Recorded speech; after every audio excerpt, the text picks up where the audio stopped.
Hey everyone, welcome back to Easy English Talk. I'm your host, Jason, and today we're diving into a really exciting topic: how to go from being a beginner to becoming fluent in English. Hi, everyone. I'm Julia, your co-host, and I'm so happy you're here with us today.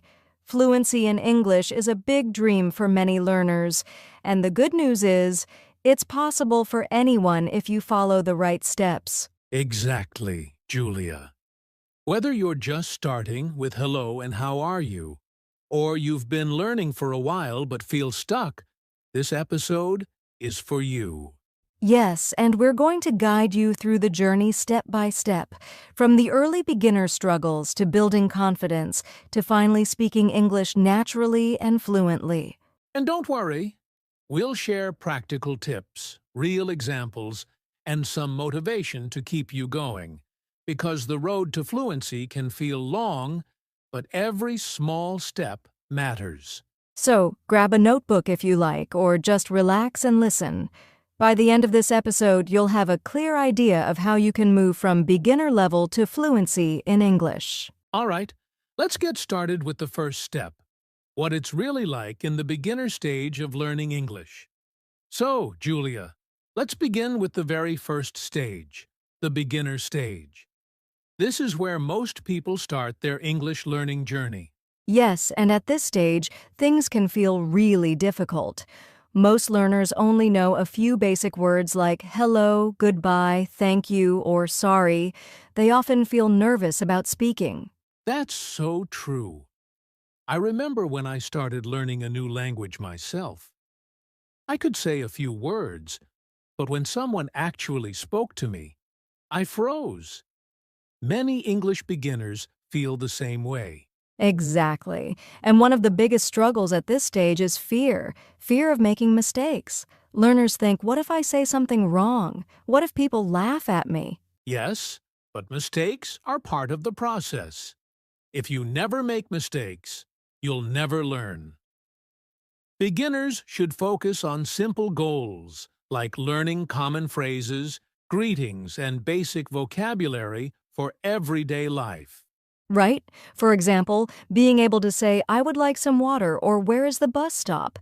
These small sentences are really powerful for a beginner. And we shouldn't forget the grammar struggle. At the beginner stage, many learners feel confused about tenses, verbs, and sentence structure. But it's okay not to understand everything at once. Yes, it's much better to focus on communication first. Just being able to express yourself even with broken sentences is already a big achievement for a beginner. I love that, Julia, because fluency doesn't start with perfect grammar. It starts with using the language, little by little. Exactly. So if you're at the beginner stage, don't worry. Every fluent English speaker in the world once started as a beginner, just like you. That's a perfect reminder. Now, once learners survive the beginner stage, the next big thing they need is consistency. That's what we'll talk about next. All right, Julia, let's talk about one of the most important keys to fluency: consistency. Yes, I think many learners underestimate how powerful consistency is. They study really hard for one day, maybe 5 hours, and then they don't touch English for a week. Exactly. That's like going to the gym once, lifting heavy weights, and then not exercising again for a month. You won't see results. Right. Instead, it's better to practice just 15 or 20 minutes every single day. Small, daily practice is what actually builds fluency. I like to call it the daily habit effect.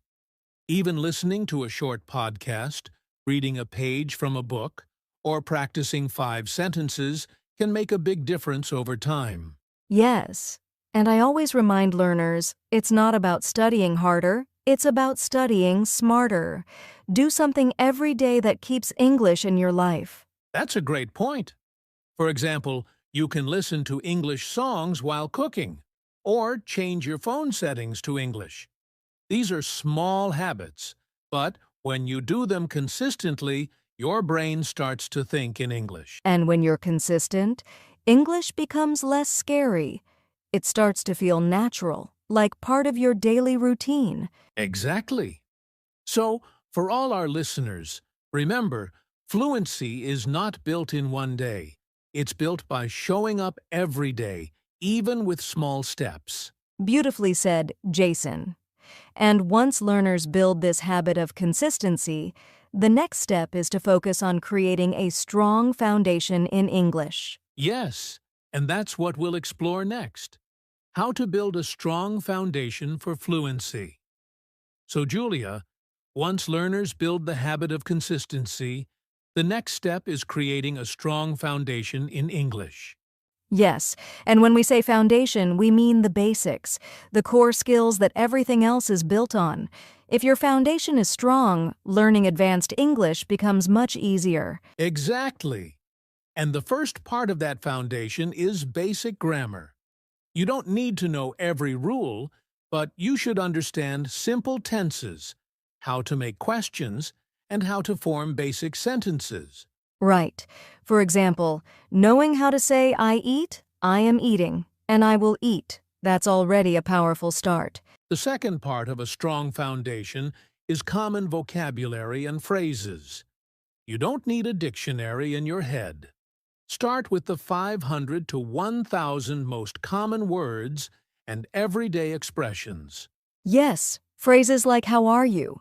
I don't understand. Can you help me? These are survival sentences for communication. And let's not forget pronunciation. Many learners ignore it in the beginning, but if you practice sounds and stress early, it will save you a lot of trouble later.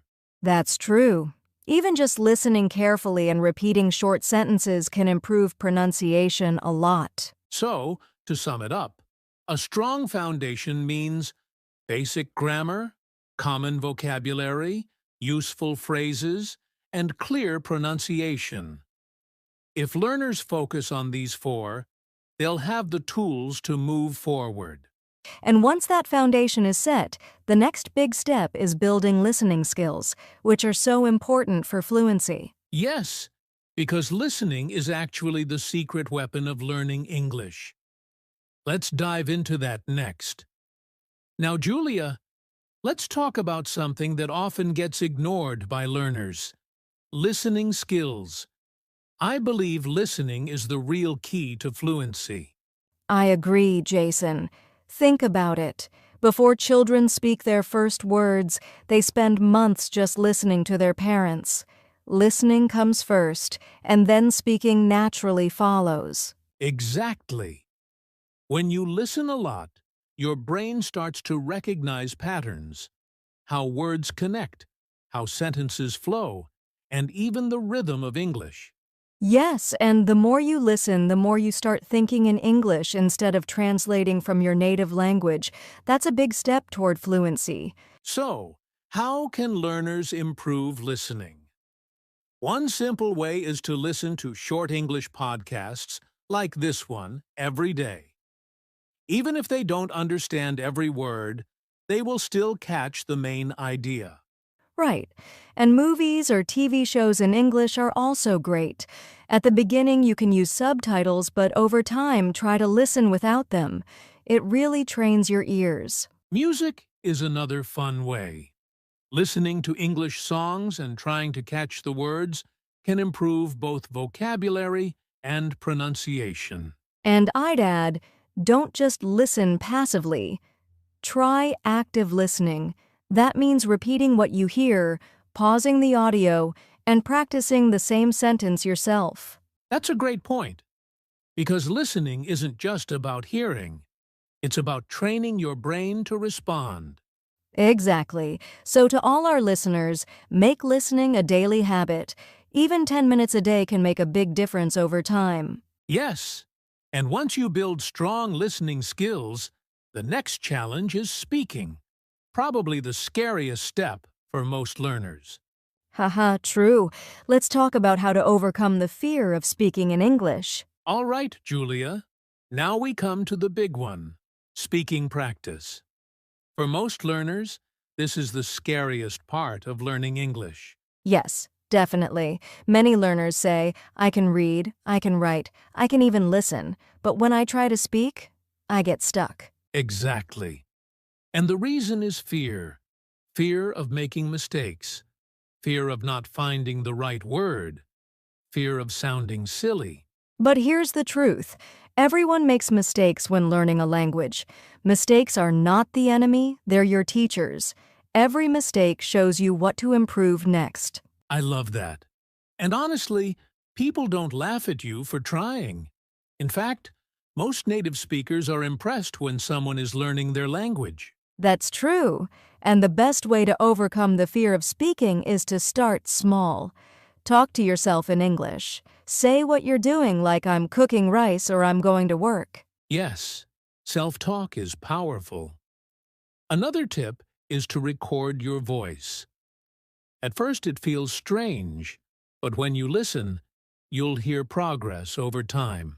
And of course, practice with people when you can. Friends, online language partners, or even speaking out loud with TV shows and podcasts. The most important thing is this: don't wait until your English is perfect to start speaking. Because if you wait, you'll never start. Exactly. Fluency doesn't come from thinking about English, it comes from using English, even imperfectly. Well said, Julia. So once learners begin speaking, the next step is practicing their reading and writing skills, which also build fluency. Yes, let's explore that next. So, Julia, we've talked about speaking, but another important part of fluency is reading and writing practice. Yes, even if someone's main goal is to speak English, reading and writing are still very helpful. Reading gives you more vocabulary, and writing helps you organize your thoughts in English. Exactly. When you read, you see how sentences are built, how grammar works naturally, and you discover new words in context. That's much easier than memorizing a word list. Right, and learners don't need to start with difficult books. They can begin with short stories, children's books, or even simple news articles. Just 5 minutes a day can really help. Yes, and writing doesn't have to be formal essays. It can be something simple like keeping a daily journal. Just write a few sentences about your day. Today I went to school. I met my friend. We had coffee. That's a great example. Another idea is to write short messages in English, like on social media, or even texting with friends. Little by little, your confidence grows. And here's something important. When you write, you also improve your speaking, because you practice forming sentences and choosing words. Exactly. Reading and writing strengthen the foundation that makes speaking easier. So for all our listeners, don't ignore reading and writing. Even if your goal is to talk fluently, these skills will speed up your progress. Well said, Jason. And once you add reading and writing into your routine, the next step is immersion, surrounding yourself with English as much as possible. Yes, immersion is like bringing English into your daily life, and that's what we'll talk about next. All right, Julia, now let's talk about one of my favorite strategies for learning a language: immersion. Yes. Many people think you have to move to an English-speaking country to immerse yourself, but that's not true. You can create immersion anywhere. Exactly. Immersion simply means surrounding yourself with English in your daily life. For example, change your phone and computer settings into English. Suddenly, you're using English every time you check your messages or apps. That's a great tip. Another one is to think in English. Instead of saying things in your native language in your head, try saying them in English. For example, if you see a bus, say to yourself, "The bus is coming." I love that. And you can also label things around your home, like door, window, mirror. Every time you see them, your brain connects English words with real objects. Yes, and don't forget about media. Watch movies, listen to podcasts, follow YouTube channels, all in English. Make English the background sound of your life. Exactly. And even social media can be part of immersion. Follow English pages, join English groups, or comment in English.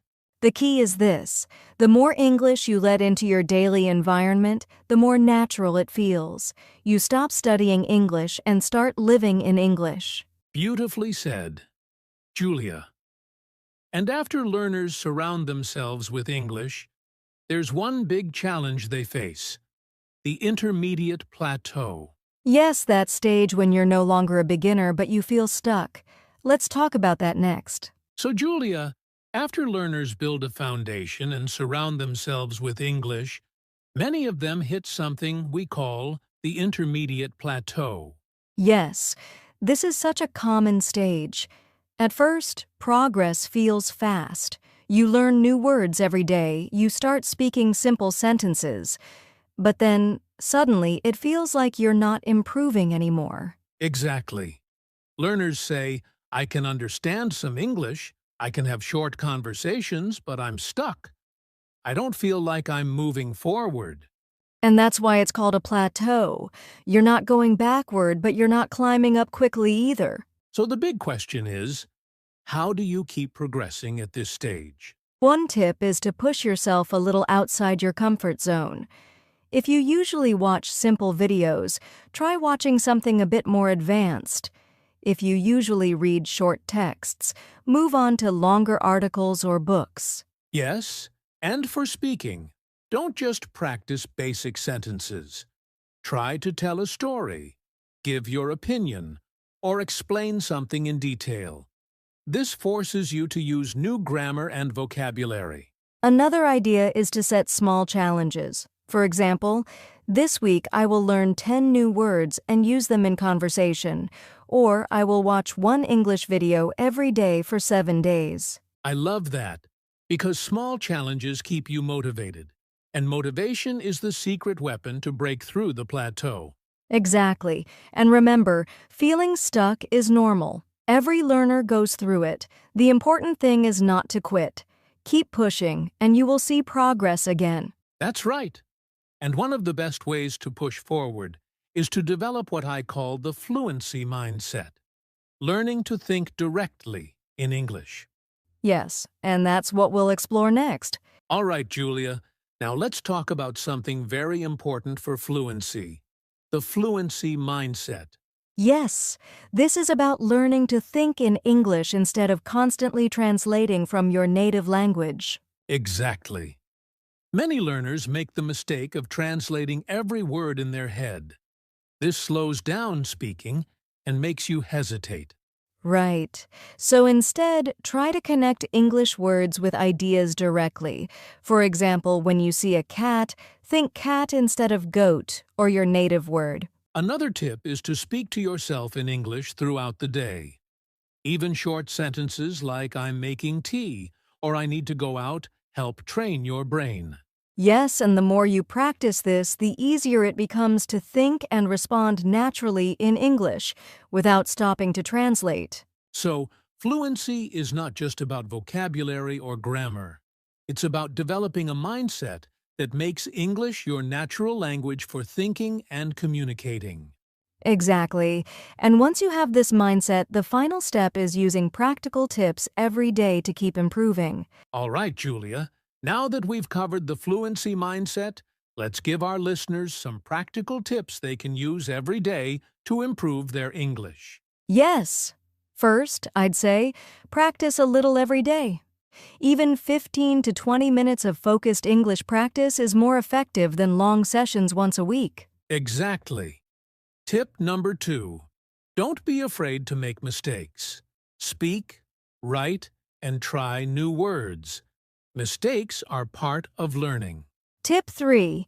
Mix up your practice. Listen to podcasts, read articles, write a short journal, and speak with someone. Variety keeps learning fun and effective. Tip 4. Set small goals. For example, I'll learn 5 new words today, or I'll speak in English for 10 minutes. Small wins keep you motivated. And tip 5. Surround yourself with English. Watch movies, follow English social media pages, or even think in English. The more you immerse yourself, the faster you improve. These practical steps, when done consistently, really make a difference. Remember, fluency isn't built overnight. It's built step by step. Exactly. And with the right mindset and consistent effort, anyone can go from beginner to fluent in English. Perfect. And now, let's end today's episode with some motivational closing thoughts. Well, Julia, before we wrap up, I want to leave our listeners with some motivation. Learning English can feel challenging at times, but every small step counts. Absolutely, Jason. Remember, fluency is a journey, not a race. Every word you learn, every sentence you speak, brings you closer to your goal. And don't forget, consistency and practice are your best friends. Even if you feel like progress is slow, keep going. Every day you practice, you're improving more than you realize. Yes, and enjoy the process. Celebrate small victories, like understanding a movie without subtitles or having your first conversation in English. These moments remind you why you started. Exactly. So, to all our listeners, keep practicing, stay patient, and believe in yourself. You can go from beginner to fluent in English. You've got this, and we can't wait to hear about your progress. All right, Julia, that brings us to the end of today's episode on how to go from beginner to fluent in English. Yes, thank you so much to everyone who joined us today. We hope you found these tips and insights helpful for your English learning journey. If you enjoyed this episode, don't forget to subscribe to the English Learning Podcast so you never miss an episode. And remember, practice a little every day. Absolutely. And if you have any questions or want to share your progress, leave a comment or reach out to us on social media. We love hearing from our listeners. Thank you again for tuning in. Keep learning, stay motivated, and we'll see you in the next episode.